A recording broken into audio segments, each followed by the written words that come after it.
आदरणीय धर्मचारी पुण्य कुमार और आदरणीय धर्मचारी माझा परिचय केला धर्मचारी पुण्य रत्न, बाकी उपस्थित सभी धर्मचारी धर्मचारिणी धर्ममित्र सभी को प्यार भरा जय भीम, नमो बुद्धाय। तो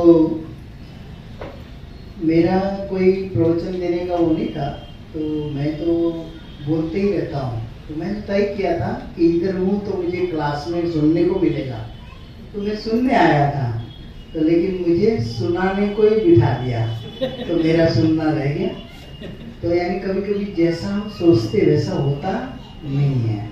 तो इसीलिए मुझे लगा चलो कोई बात नहीं, अपने जीवन का जो अनुभव है वो अपने धर्मबंधु भगिनी के साथ शेयर करेंगे। तो खास मैं विशेष प्रवचन नहीं देने वाला हूँ, लेकिन कुछ बातें जो हमारे जीवन को सुखी बनाने में काम आने वाली बातें करेंगे हम, कि हम धर्ममित्र बने, बौद्ध धर्म में आए, धर्मचारी बने, क्या हम सुखी हैं? ये पहला सवाल अपने आप से करना है ना? ये मेरा चिंतन है, इसलिए मैं भी आपको जो भी मुझे लाभ हुआ है वो मैं बातें करूँगा, ताकि शायद आपको भी लाभ हो और शायद मेरे साथ चल पड़ो। कौन कौन तैयार है? हाथ भी नहीं ऊपर हो रहा। कितना डर, जैसे पुण्य रत्ना ने बताया ना कि मुझे 22 साल लगे, लेकिन मैं भी तुम्हारी तरह आसक्त था, मैं बिजनेसमैन था, इसलिए मुझे 22 साल लगे छोड़ने में, है ना? और जो कुछ बनाते हैं ना उसे छोड़ने में बहुत समय जाता है, शक्ति जाती, इच्छा नहीं होती, और पकड़ के रखना है, इसको कैसे छोड़ूं, इतने दिन से कमाया, लगे ना? आप अगर देखो पुराने कपड़े देखो जो आपको पसंद है वो छोड़ते हो, बराबर रखते हैं ना, क्योंकि ये खाली कपड़ा हमारे से छूटता नहीं। तो ये संसार जो हम बना रहे हैं ये सिर्फ हमारी तृष्णा के वशीभूत कारण, एक तृष्णा ही संसार का उद्भव करती है और संसार में जकड़ के रखती है। तो आज जो हमारे पास अच्छी अवस्था, अच्छी सुख भरी अवस्था, सुंदर अवस्था में बैठे, अच्छे कपड़े, अच्छे घर, अच्छा गाड़ी, बंगला, ये आया कैसे हमारे पास, है? ये हमारे खंडोबा, पंडोबा, दंडोबा, देवों ने नहीं दिया है ना। हमारे इधर खंडोबा है ना, हमारे उधर भी पंडोबा वगैरह रहते हैं, उन्होंने कुछ नहीं दिया, लेकिन जो दिया है बाबा साहब ने, है ना? तो बाबा साहब ने खाली इतना ही नहीं दिया, यानी हमारी आर्थिक अवस्था सुधार की दी, स्वाभिमान दिया, है ना? एक मनुष्य करके खड़ा करके दिया संसार में, जहां गधे, कुत्ते, घोड़े वो उन घरों में जा सकते थे, लेकिन हम नहीं जा सकते। उस अवस्था से बाहर निकालकर बाबा साहब ने हमें एक स्वाभिमान जीना सिखाया। स्वाभिमान, एक इंसान करके हमें समझा नहीं जाता था, वो इंसान बनाया। तो इंसान बनाने में उन्होंने हमारे लिए क्या किया है पता है सबको, है ना? इतना हम कभी नहीं कर पाएंगे। अपने परिवार का बलिदान कर दिया उन्होंने, है ना? हम कर सकते? नहीं कर सकते। तो नहीं कर सकते तो जो उनका करने वाला काम हम कर सकते। उन्होंने हमें सब कुछ दिया, सुख सुविधा, सारी संपत्तियां, जितनी भी संसार में जितने खंडोबा, पंडोबा, झंडोबा जितने भी देव थे ना, वो नहीं दे पाए, हमारे पूर्वज मर गए। लेकिन खाली बाबा साहब ने खाली 64 साल की उम्र में सब कुछ, दुनिया की सारी सुविधा लाकर हाथ में डाल दी। तो इससे बड़ा देव कौन हो सकता है ना? तो ये सुख भरी अवस्था लाने के लिए बाबा साहब को अपने परिवार का बलिदान करना पड़ा। क्या हम तैयार हैं उनके रास्ते को आगे बढ़ाने के लिए? ये जब मैंने सोचा, जब मैं संपर्क में आया 89 में, और मुझे लगा यार इतना अच्छा जीवन हमें बाबा साहब देकर गए और मैं कहाँ फंसा हूँ, मेरा खुद का बिजनेस था। मैं एक स्वभावतः इंजीनियर हूँ, मैकेनिकल इंजीनियर हूँ।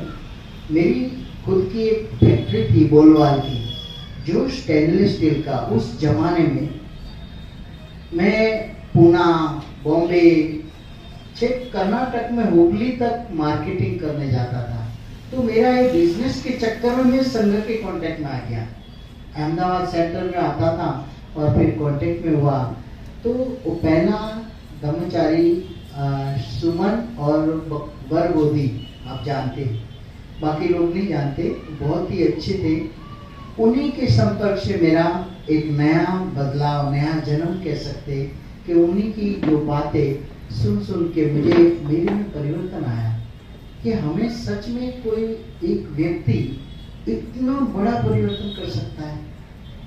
और उन्होंने फिर जब उन्होंने हमें ये अच्छी बात करके दी और कह के गए, जब दीक्षा दी ना तब काय सांगितलं होतं माहिती आहे का? दरेकाने दरेकाला दीक्षा द्यायची। आता हात वर करा, कोणी किती लोकांना दीक्षा दिलेली आहे? हात वर करा, इमानदारी। आपल्याला अधिकार बाबासाहेब देऊन गेले, पण तो अधिकार आपण ते समजलंच नाही। अजून आपला घरातच आपण भांडण करतो। बाहेर जावा, भांडायचं तर आपला विकाराची भांडण करायचे, हे आपल्याला अजून पण समजलं नाही। त्याच्यामुळे सॉरी, मराठी आली माझ्या चालेल। हिंदी भाषी कोई नहीं है ना? है कोई? नहीं, चालते चालेल। आता ते फ्लो मध्ये आला, मी मराठी मध्ये आलो नव्हता। तो त्याच्यामुळे तो बाबासाहेबांनी आपल्याला जे अधिकार दिला, ते अधिकारची आपल्याला अजून पण भानत नाही। अजून झोपेतच गुंगेत आहो, झोपूनच राहिलेलो आहो। खरं आहे की नाही? किती वर्षापासून बाबासाहेब गेले, पण आज पण पूर्ण महाराष्ट्र मध्ये आपण हर एक जिल्ह्यावर पोहोचलो नाही। पोहोचले का? तालुक्यावर किती तालुक्यामध्ये आपण गेलो? हे पुणे जिल्ह्यातला किती तालुके आहे? कोणी सांगाल का मला? माहित नाही? किती तालुके आहे? तालुका ही म्हणतो ना आपण। हो बरोबर, गुजरात में भी तालुका ही बोलते। तो तालुका किती तालुका आहे? आपण ज्या जिल्ह्यामध्ये राहतो, हे सर्वात अगोदर जब लोकमित्राने इथे चळवळ सुरू केलेली, आणि त्याच्या आपण जे पिंपरी आहे ना, तो प्रथम येतात है ना। आणि ह्याच्यातून आपण अजून पण आपल्या घरामध्ये बसून राहिले। घर सोडा, बाहेर पडा, चला माझ्यासोबत, आहे की नाही? इथे भांडण करू नका, भांडायला जागा देतो तुम्हाला, मोकळं मैदान देतो, लढा, एवढं लढायचं। मी लढतो, भांडतो आणि शिकतो। लढायचे कशासाठी? आपला जे काही भाव आहे है ना, क्या बोलते, भावकी आपली भावकी आपल्या एरिया मध्येच आपण करतोय ना। बाहेर पण आपण भावकी संपादित करायचे, पण त्याच्यामुळे आपण जर गरज नाही सोडलं तर दुसऱ्याकडे कसं पोचणार?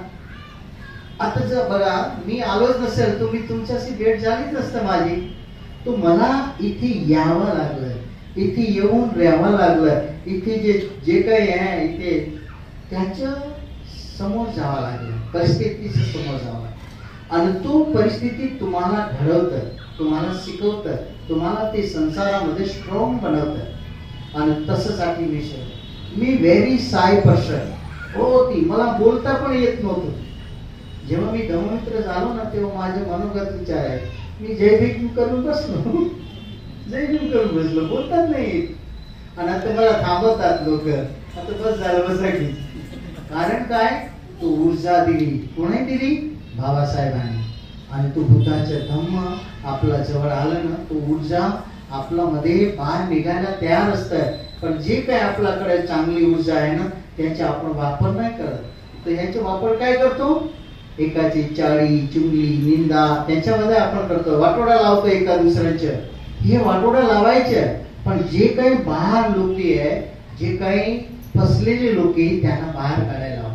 आणि तो परिवर्तनासाठी बाबासाहेबांनी आपल्याला धम्म क्रांतीचे मार्गावर, आणि तो आपला सब्जेक्ट पण आहे ना, की बाबासाहेबांनी आपल्याला का धम्म दिलो, अजून आपल्याला दिले ते समजलं, आपलं जीवन चांगलं झालंय, पण ते आपला मध्येच चांगलं राहू द्यायचे नाही, आणि ते चांगलंपणा आपल्याला दुसऱ्याकडे घेऊन जायचं असेल तर आपल्याला घर सोडावं लागेल, आणि हेच मोठं काम.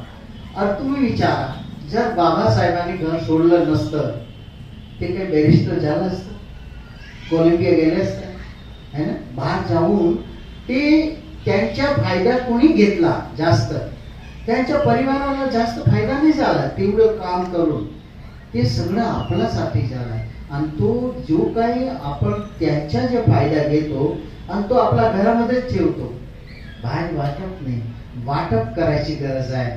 जोपर्यंत आपण वाटप नाही करणार ना, तो पण आपण असं कुंठून मरून जाणार, आणि नंतर 2 फूल टाकेल, गेला ते गेला, मेला. आज पण होता ना एक कार्यक्रम, असंच आपला एक फोटो ठेवेल, आणि बाई काय रे चांगला माणूस होता, चांगलं होता, चांगलं काम केलंय, अरे जा, नंतर चांगलं बोलणार कमी असतं, वाटोळ्या लावणार नाही जास्त असते. पण तो आज बाबासाहेब आपल्याला जे कोणी गोष्ट देऊन गेलं ते सर्वात मूल्यवान आहे. ते कुठली? धम्म. हे धम्म जर आपल्याकडे असेल ना, आपल्याकडे असलं तर त्यांचं आपल्याकडे ठेवायचं नसतं, ते द्यायचे. कारण काय, तो एक प्रवाह आहे धम्माचा, आणि जर तो आपला जवळ आलेला आहे, तो जो प्यासे बाकी लोक आहे त्याला हे प्रवाहाचे पाणी द्यावं लागतं. आणि जर नाही दिलं ना, तो प्रवाह आपल्याकडे पण सुटून जातो, आणि तो आपल्याकडे खात नाही.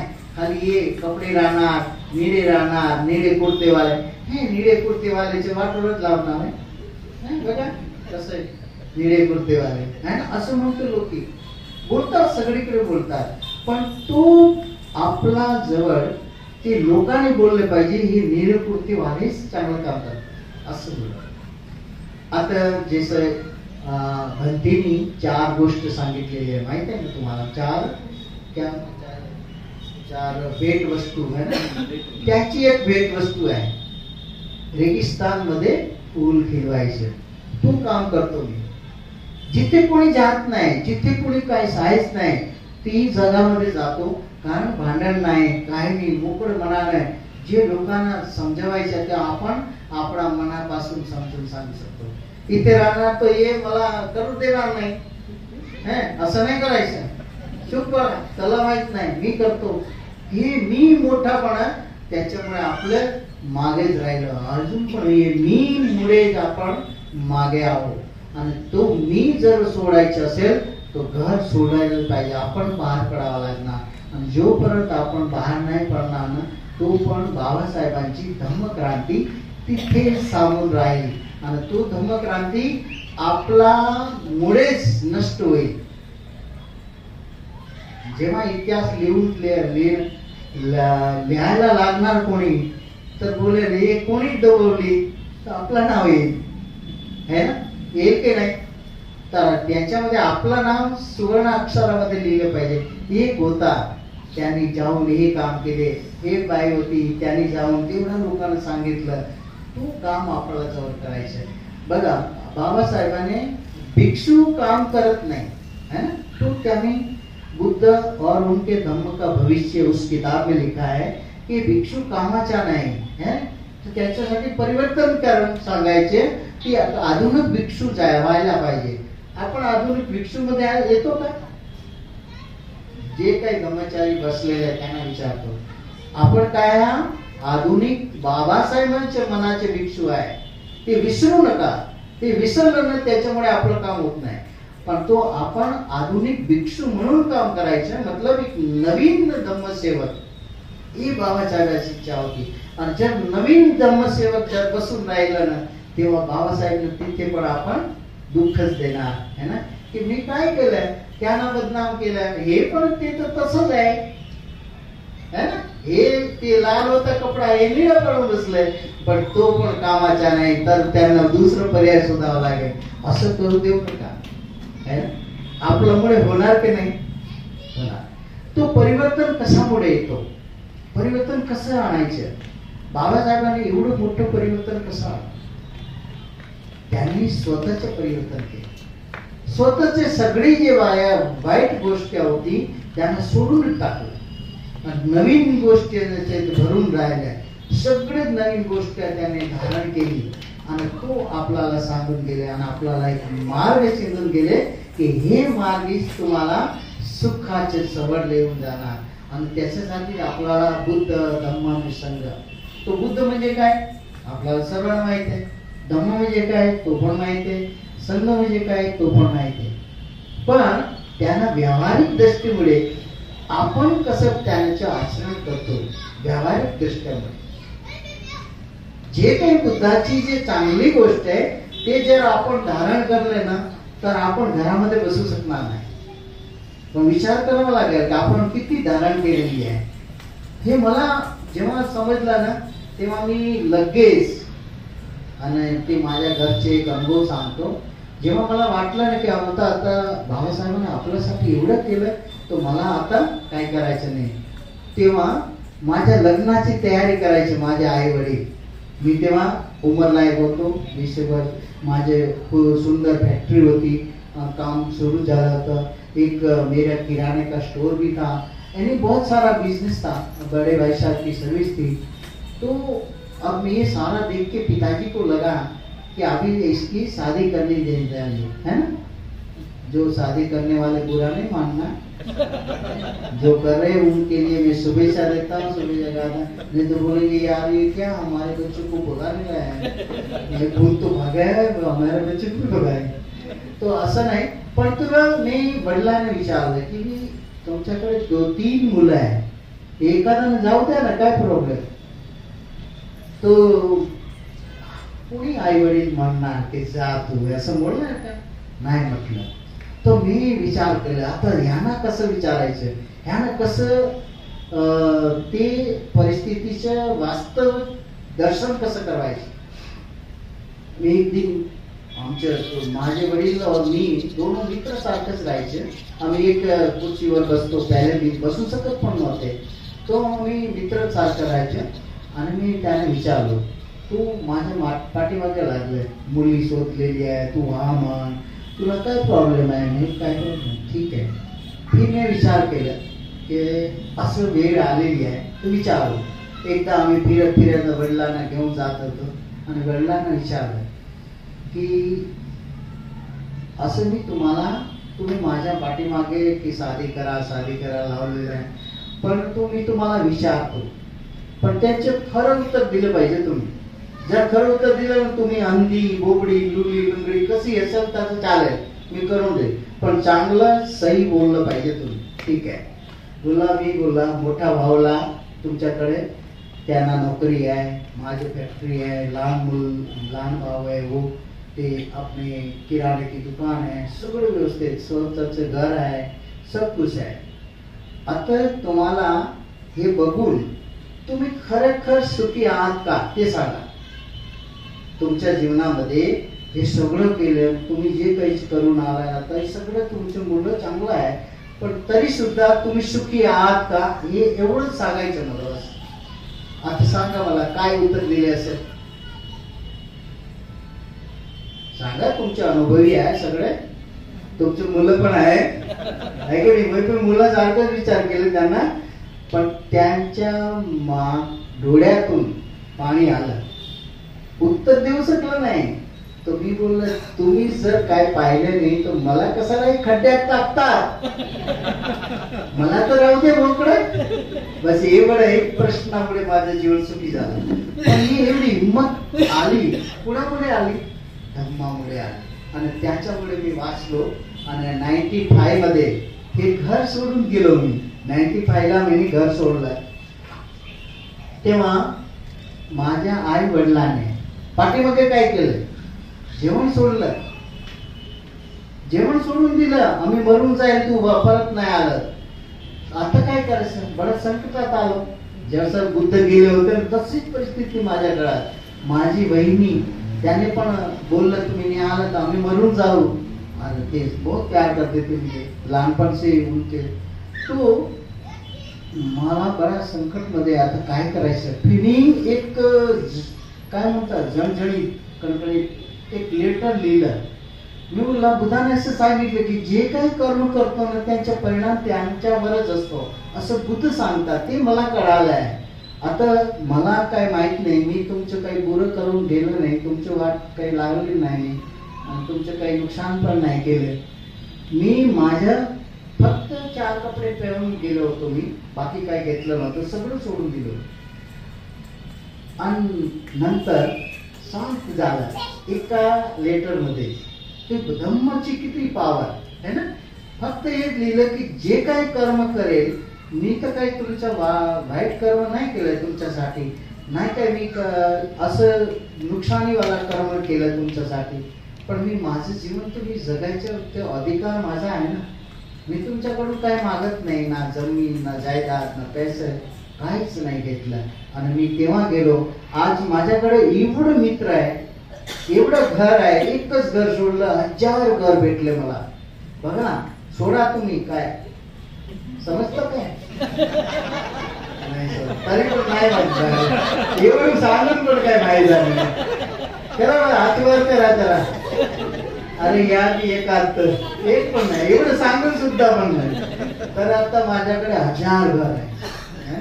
खायला माझ्याकडे अन्न नाही, पण फिरतो मी विमानाने है ना. खायला काही नाही पण विमानाने फिरतो, जिथे जातो विमानाने, तिकीट कोणी पण करून देतो है ना.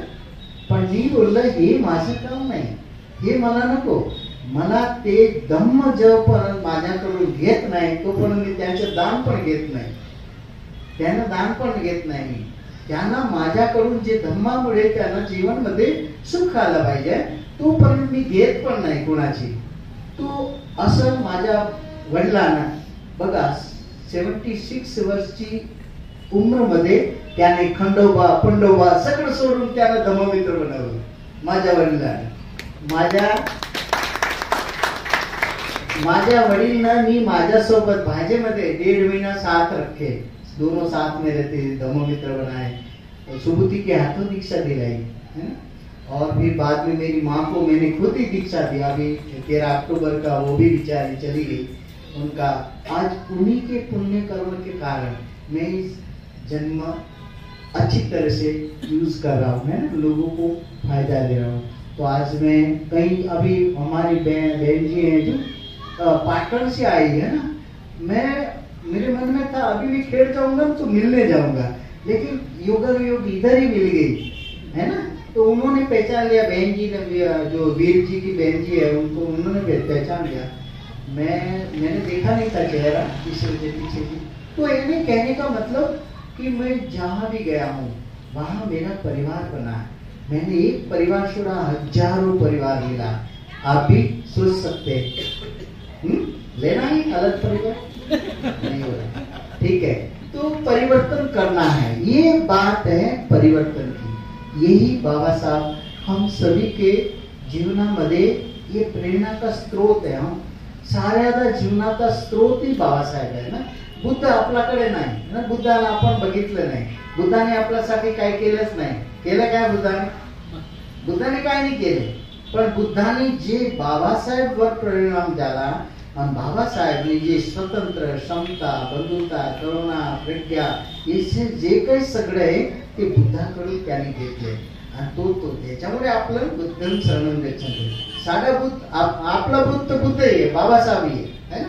उसमें ही बुद्ध है, उसमें ही धम्म है, उसमें ही संघ है. और उसी के कारण त्याच्या कारणामुळेच आपण बुद्धाला शरण गेलो, धम्माला शरण गेलो, संघाला शरण गेलो. त्याच्यासाठी आपण का सोडत नाही, त्यासाठी एक कहाणी सुनायची. जाने की उतना जल्दी तो नहीं ना, सुनना चाहते हैं, ठीक है.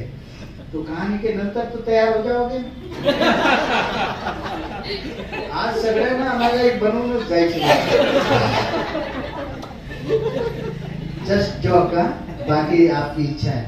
तो एक कहाणी है. जैसे आपलं जर पूर्वीचे जीवन बघितलं ना, तो आपल्याकडे काहीच नव्हतं.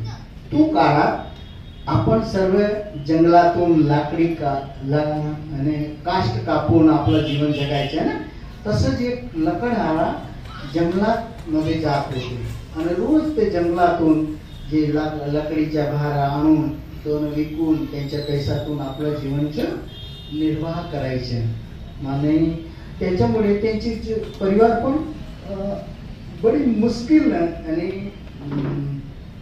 त्याच्या जीवनामध्ये ती बरोबर जगू पण शकत नाही. त्याने विचार केला आता काय करायचं, माझ्या परिवाराचं पोषण पण मी पूर्ण करू शकतो ना, असं करायचं जंगलात पुढे जाऊ, काहीतरी फळ असेल फूल असेल चांगली चीज भेटू त्यांच्या वेकून मी करणार. तो जंगलामध्ये हळूहळू ते जे काही कपायचे त्याच्यामुळे तो पुढे जातो आणि जंगलामध्ये चांगलं चांगलं फळ होतं ते कापू घेऊन येतो आणि त्यांचे पण विकायला लागलो. त्यांची आमदनी वाढू लागली. त्यांना अजून पण वाटलं की अजून पुढे जायचं, चांगलं लाकड कापायचं आणि विकायचं चांगलं. तो जातो तो चंदनच्या वृक्ष भेटलं, त्या जंगलात गेलो. लोभ आहे ना त्यांच्यामध्ये फळफूल वेचून त्यांनी चांगलं पण तो शांत बसला नाही. त्यांना वाटलं की अजून पुढे जायचे. तो पुढे गेला आणि त्याने बघितलं अरे बापरे, चंदनचे वृक्ष त्यांचे वेकून तो मोठं मालदार झाला है ना. त्यांच्याकडे चांगलं जी जीवनातली जेवढी सोय होती त्याची वाढून ते सुखी संपन्न झालं. पण त्याचे लोभ वाढला त्याच्यामुळे तो रोज पुढे पुढे जावं लागला. एक दिवस जेव्हा गेलो पुढे तेव्हा जंगलामध्ये हाती राहत होते चंदन झाड. त्याने बघितले की हे रोज येऊन आमचे जंगल कापून काढेल. तो हाती मनुष्याचा दुश्मन असता है ना, म्हणतो की मनुष्यही जंगल कापून टाकतो. त्यांच्या आता जर त्यांना काढलं नाही, त्यांना थांबवलं नाही, तो सगळं हे जंगल कापून टाकेल. त्याच्यामुळे तो जो मोठा हाती होतो समजदार त्याच्या मागे लागला ते माणसाच्या. ऐकलेली आहे कहाणी? कोणी ऐकली नाही? कोणीच नाही ऐकली. ठीक आहे, तर मजा आहे, ऐकलीच तर मजा आहे. तो त्याच्या मागे पाठीमागे लागलो. कोणाच्या? जे लकडारा आहे तो पुढे आहे ना, त्या हाती मागे पडता पडता तर विचार केला की आज मला सोडणार नाही, आज माझं मौत येणार आहे. त्याच्यामुळे तो शोधायचे कुठे जगायचे, कुठे लपायचे. तो काय भेटायचे, पेडवर चढायचं, तो पेड तोडून टाकेल. तो हुशार होतो, पेडवर गेला तर हाती तोडून टाकणार आणि माझं मौत आज निश्चित आहे. तो पडता पडता एक खड्डा बघितला. पडता पडता ते खड्ड्यामध्ये लपायसाठी पडलो. पण जेव्हा ते आतमध्ये गेलो ते अंदर आतून जावं लागलं त्याच्यामध्ये.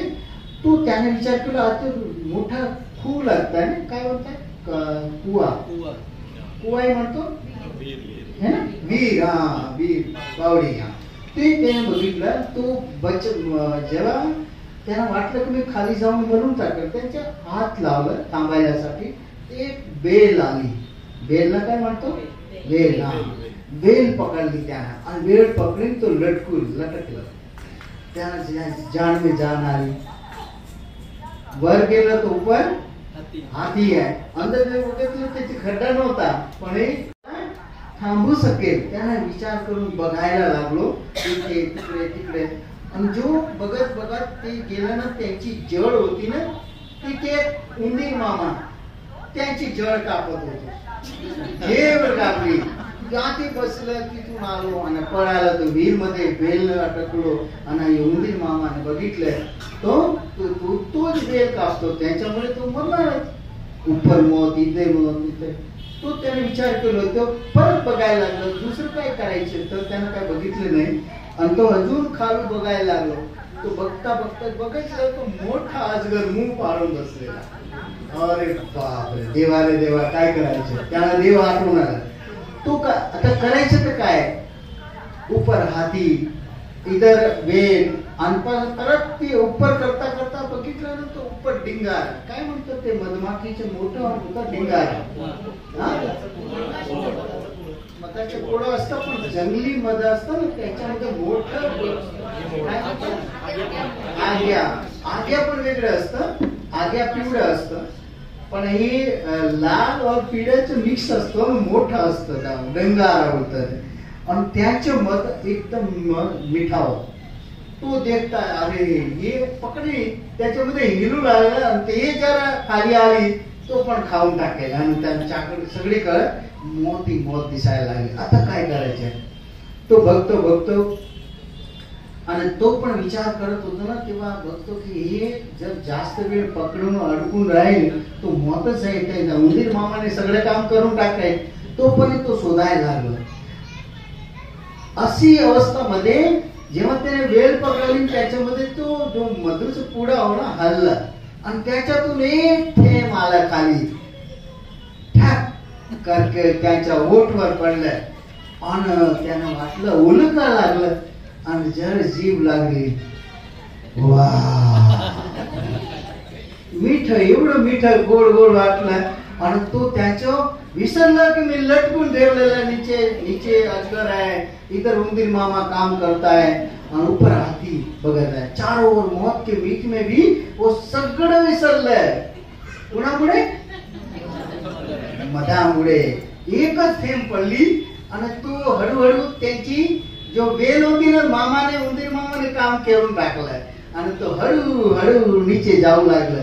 पण त्यांना जे सवय लागली ना मोठे मधची, जाता जाताना बघतो अजून एखादं पडलं पाहिजे, तोपर्यंत पडली आणि जेव्हा त्यांच्यामध्ये रमलो ना तोपर्यंत तो खाली गेला आणि मामा तिथे अजगर मामा मुंह फाड़ के बेटा धरून था मेला संपलं. एक थेंबामुळे जान गवली. असं जे आपण करतो, कहाणी संपली, माणूस गेलो, कहाणी संपली. आता कहाणी समजणं लायक आहे. आता समजा ते जे जंगल मध्ये जाणारा माणूस कोण आहे? जंगल मतलब संसार है. लकडहारा कोण आहे? आपण सर्व लकडहारा आहोत. जातो ना कामाला, नोकरीला. किती वर्ष केले नोकरी पुण्यात?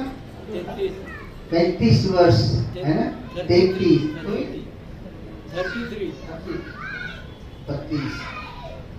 32 कोणी 32 वर्ष पर्यंत जंगलातच राहतात, कुठे जात नाही, काहीच करत नाही. सकाळी उठायचं, डिब्बा बांधायचं, तिकडे जायचं, सकाळी उठायचं, डब्बा बांधायचं, तिकडे जायचं. हे जंगलामध्ये संसारी जंगलामध्ये. आणि 32 वर्षापासून तो घरात येतो आणि घरात येऊन काय करतो? पण असं मधच्या पुढे मध्ये राहून जातं, मधामध्येच राहून टाकतो. आणि तसंच तो पण आपण पण तसंच ते लकडहारासारखं रोज संसारामध्ये आपला जीवनाचे किमती समय असंच कापून टाकतो आणि सहज. आता जेव्हा आपल्याला वय झाली बघा, कुठे जाऊ शकतो? गोडे नाही, कमर दर्द, बिमाऱ्या, गोळ्याच्या पोथीला, परेश, कुठे जाणार? जाणार कुठे? जाऊ शकत नाही. कारण 32 वर्ग मधुच्या पुढे है ना. आता कुणी पण बोलणार नाही, कुणी जाऊ शकत नाही.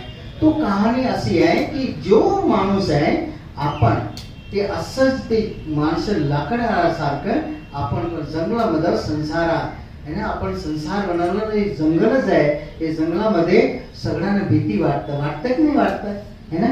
घरातून बाहेर पडलं ना 2 दिवस नाही झाला तो आईचे फोन येणार, बाबाचे फोन आहे, बाबा गेला तर नूरचे फोन आहे, सुनबाई नाही सुनबाई है ना, आई नाही मुलाचे सुनबाई, तो पण बोलणार, आई तू इथे किती दिवस झाला या ना, हे बाळ राहत नाही. त्याला त्यांची तुमची पर्वा नाही, त्यांच्या बाळाची पर्वा. असं आहे. तू किती दिवस राहणार, त्याला तुम्हाची काळजी नाही, त्याला बाळ सांभाळायची काळजी आहे. त्याच्यामुळे तो बोलते. तसंच तो पद्धतीने असं आपण करता. तो वर जो आता ना हाती म्हणजे काय? समय. आपला मागे सर्वांना मागे हाती पडलेला आहे. समय लागले नाही पाठीमागे, माझ्या मागत लागलं, डोळं पण गेले, केस पण गेले, सगळं गेले आहे की नाही. तुमच्याकडे खरंच लागलं नाही असं वाटतं की माहित नाही. समय लागला क्या? समझना ना, हे अनित्य आहे. फिर हाती समय है, हे माणूस आपण आहो. जे कुवा आहे ना तो संसाराची आपली जागा आहे, जाण्याची येण्याची, जाण्याची येण्याची आहे ना. संसार एक कुवेसारखा आहे. माणूस खूप मंडूक होऊन जीवन जगत राहतो आणि लास्ट पर्यंत खूप मंडूक म्हणून जातो है ना. त्याच्यामुळे अजून आपण आतमध्ये जातो. तो जो बेल आहे हे कोण आहे? आपला परिवार, नातेवाईक, रिश्तेदार, हे बेल आहे. बेल कशी पसरती? 4 ओव्हर पसरते की नाही? असं आपण बेलानं 4 ओव्हर पसरून हे मामा, हे पुई मामी आहे, सगळ्यांचा संबंध. तिकडे नाही गेले तर त्याने वाईट वाटणार, तिकडे नाही गेले तर त्याने वाईट वाटणार. फिर असं पद्धतीने आपण बेल सारखं बंधून गेलेलो आहे, बनलेलो आहे. ठीक आहे. अच्छा, नीचे जाऊन जे उंदीर मामा आहे ते काय आहे? आपला कर्म खोदून टाकतो. कोण खोदतो? आपला उंदीरची आपल्याला माहित नाही की आपला उंदीर कुठे आपला कर्म काढतो. ती जे कर्म आहे ना ती उंदीर आहे.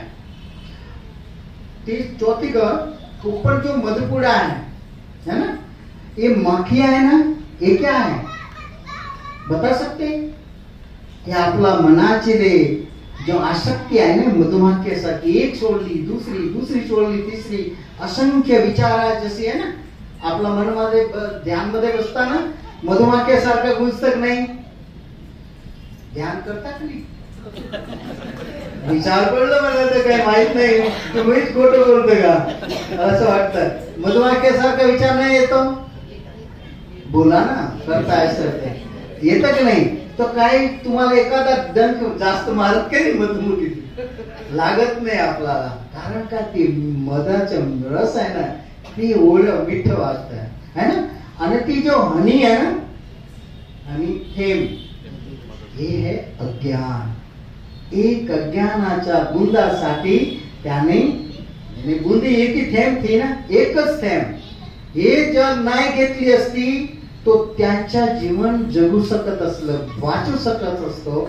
आणि तो इकडे तिकडे हात चालला असता तो ते खाली गेलं नसतं.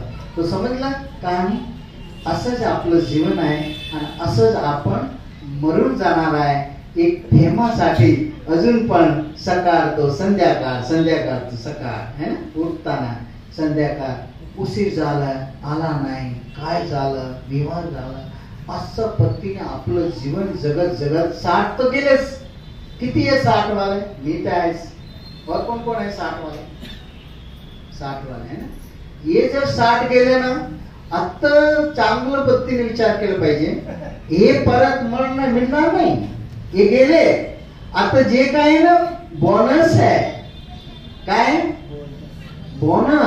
बोनस जेव्हा जे सर्व्हिस मध्ये असतात त्यांना बोनसचं किंमत कळत है ना.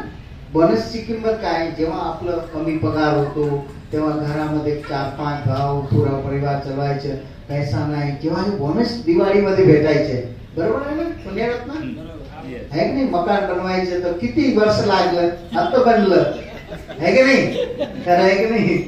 तो हे सगळं आपण ते एक थेंबासाठी आपला जीवन किती वय आपण घालून टाकतो. आणि नंतर आपण बोलतो माझं डोकं दुखतं, माझं शरीर दुखतं. आता ध्यान करायचं कसं करणार? जेव्हा वय असतं ना, चांगला वयात जे काही आलं, जे काही युवा अवस्था आहे ना, ते लोकांनी व्यवस्थितपणे लवकर ये धम्मामुळे यायच्या. नंतर वेळ झाली ना, नंतर काही नाही होणार है ना. तो का धम्म पाहिजे? धम्म तसासाठी पाहिजे की आपण जे काय करतो ना त्याच्या जो हे धम्म आहे तो टेली करून देतो की कसं तुम्ही सुखाने राहाल, कसं तुम्ही वाटोड्यापासून वाचणार है की नाही. धम्म आपल्याला एक मार्ग देतो की हे मार्ग आहे सुखाने जातो. धम्म जर आपल्याला कळलं तो आपण सुखाच्या राहामध्ये जाऊ शकतो. जेव्हापर्यंत आपण धम्माला कळलं नाही आपल्याला, तो पण आपण सुखाच्या मार्गावर जाऊ शकणार नाही. पण आपल्याला तो धम्म कळलं का? कोणाकोणाला कळलं? हात वर करा. कळलंच नाही अजून आपल्याला धम्म कळलं नाही. किती घंटे बसतात ध्यानामुळे सांगा की? 1 घंटा. कितने घंटे होते? 24. तो 1 घंटा जास्त आहे, 23 जास्त आहे. तो परिणाम कोणाचा असणार? एकाच्या 23चे. तो कुठला भारी पडतो? 23. तो 23 ला कमी करायचं तर याना 1 हातून 2 मध्ये आणायचं, 2 हातून 3 मध्ये, 3 हातून 4, 5 मध्ये तो आणून ठेवायचे पूर्ण दिवसामध्ये. काय करायचं? एका दुसऱ्याची चुगली करण्यापेक्षा ध्यानामध्ये बसा ना. वाटोड्या लावापेक्षा आहे की नाही? 2 इकट्ठी झाली, तिसऱ्याच्या वाटोड्या लावून सगळं सत्यानाश करून टाकणार. म्हणून त्याला काही दुसरं तर भेटणार होते. माफ करणार, आप बहुत छान सुंदर आहे. हे करतात कधी मी प्रेम करतो कधी. आपली एक वाईट सवय आपल्या जीवनामध्ये दुःख जाऊ देत नाही. ही एक वाईट सवय आपला अंदर जे चांगले जे आपली क्वालिटी आहे ते पण वाटोळा लावून टाकते. ते वाटोळा लावते, खराब करून टाकते आणि आपल्याला चांगलं जगू देत नाही. त्याच्यामुळे हे कहाणीमध्ये असं आहे की एक थेंबामुळे तो आपले जान गमावून टाकतो. त्याच्यामुळे आपण पण हे अज्ञान रूपी थेंब आहे. हे संसारामध्ये अज्ञान एवढं जीवनाच्या अंतिम कडीमध्ये पण अज्ञान राहतो है ना. आश्रव सहित ज्ञान, तेव्हा हे अज्ञान जातो. तो पण 12वी कडी पर्यंत राहतो. एवढं जबरदस्त आहे अज्ञान. त्याच्यासाठी रोज त्यांचे एक पाय कापा. एक पाय कापा की जसे वो मकडीचे होते ना, मकडीचे किती पाय होता, त्याला एक तुटलं तर काही फरक पडत नाही. असंच आपल्याकडे अज्ञानाचे काही सारे पाय आहे. हे आपल्याला कळत नाही, पण ते हळूहळू ते अज्ञानाच्या पायावर आपलं जीवन जगतो आणि शेवटपर्यंत जेव्हा आपलं समोर येतं ना, तेव्हा ते सगळे आठवण समोर येतं, सगळे जाती जे फिल्म चालती असं चालते. आणि तो आपल्याला तेव्हा वेळ नाही बदलायला, अजून वेळ आहे. तो जास्त वेळ नाही झाला. ऐकायचं नाही आता संपवतो, बोर झालं. तो मला असं वाटेल की हे अज्ञानाचे जे थेंब आहे त्याला घेऊ नको है ना. जेव्हा पण चांगली गोष्ट आहे ना, ते घेताना सुद्धा पण आपण विचार करायचे की माझ्यासाठी उपयोगी आहे का, नाही आहे तर त्याच्यामध्ये पडूच नका. आणि आपण चांगल्या पद्धतीने आपलं जीवनातलं जे ध्येय आपल्याला बाबासाहेबांनी दिले आहे की त्याच्यासाठी आपला मेला अगोदर दरेकाला दीक्षा द्यायचे. त्याच्यासाठी आपण कमीत कमी 10 लोकांना दीक्षित करून जायचे. तुम्ही कोणी केलं दीक्षित किसी को? हात वर करा. तुम्ही तर केलं जसे. हा, तुम्ही पण केलाय. किती लोकांना? तुमचं पोटा पूर्ण झालं की नाही? अजून नाही झालं, करायचे. तुम्ही कोणी केलाय पोटा पुरा? बाबासाहेबांनी असं नाही की धम्मचारी दीक्षा देऊ शकतो. ज्यांना पंचशील संपूर्ण कळाले ते पण दुसऱ्याला पंचशील देऊ शकतो. असं बाबासाहेबांनी जे काही परंपरावादी जे परंपरा होती सगळं तोडून टाकली आपल्यासाठी. कारण तो बुद्धाचं धम्म तसासाठी डुबलं होतं, तर आपण डुबू द्यायचे नाही. त्यासाठी बाबासाहेबांची जे लास्ट गोष्ट आहे, दरेकाला द्यायचे दीक्षा. एक कदम आपण उचलायची. कोणी कल्याण मित्र नाही म्हणणार नाही की आचार्य तुम्हाला नाही म्हणणार नाही की तुम्ही का असं केलंय. तुम्ही त्यांना ह्या प्रभावात आणा. एक पुलाचं काम करा, आणून द्या. तुम्ही नाही देऊ शकत तर या सुद्धा आपण पिंपरी काळेवाडी लहान आहे की मोठा आहे? मोठा आहे. किती लोक आले? ते न्याय आलं त्यांची जिम्मेदारी नाही. ते न्याय येऊ शकलं त्यांचे कर्म नाही, पण आपलं कर्म जास्त आहे. कारण आपल्याला कळलंय सुद्धा आपण त्यांच्याकडे जात नाही. जात का? नाही जात ना. आपण जायला पाहिजे. आणि जोपर्यंत आपण ते सुरुवात नाही करणार तोपर्यंत आपलं धम्माची जो बाबासाहेबांचा जो कारवा आहे, आपण बोलतो ना कारवा, कुठला कारवा आहे, कुठली क्रांती, कुठली धम्मक्रांती करायची, हेच करायचे. दुसऱ्याला आपण आपल्याकडचे जे धम्माचे तत्व आहे ते त्यांना सोपायचे आणि जसं आपलं जीवन सुखी झालं तसं त्यांचे करायचे. एवढं बोलून मी संपूर्ण करतो. तुम्ही चांगल्या पद्धतीने मला ऐकून घेतला आणि ओढून पण घेतला जबरदस्ती, तो बदल मी तुमची सगळ्यांना अभिनंदन करतो. जय भीम, नमो बुद्धाय.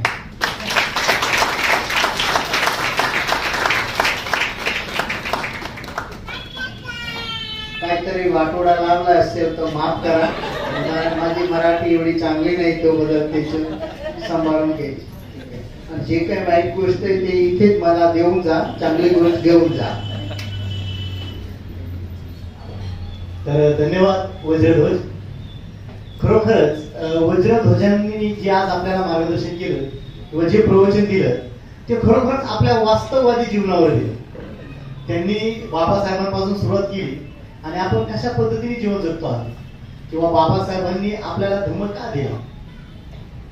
जसं की बाबासाहेबांनी आपल्याला धम्म दुःखात होतो म्हणून आपण दुःखातून बाहेर पडण्यासाठी दिला, पण आता दुःखातून आपण बाहेर कधी पडणार. जसं की त्यांनी सांगितलं की जोपर्यंत आपण अनागारिक होत नाही किंवा जोपर्यंत आपण संसाराचा त्याग करत नाही तोपर्यंत खऱ्या अर्थाने आपण दुःखातनं बाहेर पडू शकत नाही. आणि त्यांनी तर ती कळकळीने आपल्याला सांगितले की तुम्ही संसाराचा त्याग करा, कारण तोपर्यंत आपण सुखाची जी काही चव ज्याला म्हणतो ती आपल्यापर्यंत पोहोचणार नाही. तर खरोखरच मी आजच्या या दिवशी आज आपल्याला